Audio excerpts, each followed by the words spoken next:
अस्सलाम वालेकुम दोस्तों, उम्मीद करते हैं आप तमाम दोस्त खैरियत से होंगे। आज की वीडियो तमाम लोगों के लिए बहुत ही अहम है। बड़ी ब्रेकिंग न्यूज़ सऊदी अरब से दोस्तों, रमज़ान मुबारक के महीने में जो गैर मुल्की जो इक़दामात किए हैं वो कर लिए गए हैं, इंतहाई एक्शन कर लिए गए। और आज भी गैर मुल्की सऊदी अरब के अंदर जो गैर मुल्की पकड़े जा रहे हैं, डिपोर्ट भी किए जा रहे हैं, जुर्माने भी किए जा रहे हैं और साथ जेल भी भेजा गया है। गुज़श्ता चंद महीनों की निस्बत जो है इस महीने आज के दिन भारी तादाद में गैर मुल्कियों को पकड़ा गया है, जिसके वीज़े कैंसिल किए गए हैं। कितने लोग हैं, पाकिस्तानी, इंडियन, बांग्लादेशी हैं। मुकम्मल तफसीलात को जानने के लिए वीडियो को एंड तक लाजमी देखिएगा ताकि आपको इस वीडियो की अच्छी समझ आ सके। अगर आप मेरे चैनल पर नए हैं तो लाइक और सब्सक्राइब कर दें, शुक्रिया। दोस्तों के साथ शेयर भी करें।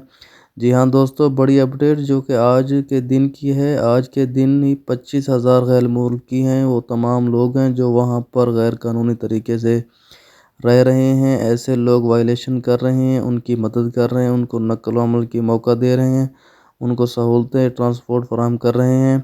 वो लोग हैं जो ठीक तरीके से काम कर रहे हैं, उनको कोई पाबंदी नहीं और कोई सख्ती नहीं है और उनका वीज़ा किसी किस्म का कैंसिल नहीं किया जाएगा, उनको कोई जुर्माना नहीं है, उनको कोई सज़ा नहीं दी जाएगी। वो तमाम लोग हैं जो सऊदी अरब के अंदर मौजूद हैं, जो लोग कानून की खिलाफ वर्जी करते हैं, वहाँ पे स्मगलिंग करते हैं। इसके अलावा वो इकामा कानून की खिलाफ वर्जी करते हैं, वहाँ पर गैर कानूनी तरीके से काम कर रहे हैं।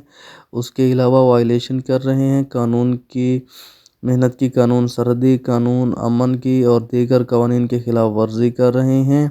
इन तमाम लोगों को पकड़ा जा रहा है, इनके वीज़े कैंसिल किए जा रहे हैं और सऊदी अरब से इनको डिपोर्ट भी किया जा रहा है। इसमें 30% पाकिस्तानी हैं, 20% इंडियन हैं और बाकी 50% गैर मुल्की हैं। तो दोस्तों, ये थी हमारी आज की बड़ी ब्रेकिंग न्यूज़। तो ऐसी नई अपडेट के लिए मेरी वीडियो को लाइक और चैनल को सब्सक्राइब कर दें, शुक्रिया। अपना बहुत सारा ख्याल रखिएगा। मिलते हैं नेक्स्ट वीडियो में, तब तक के लिए अल्लाह हाफिज़।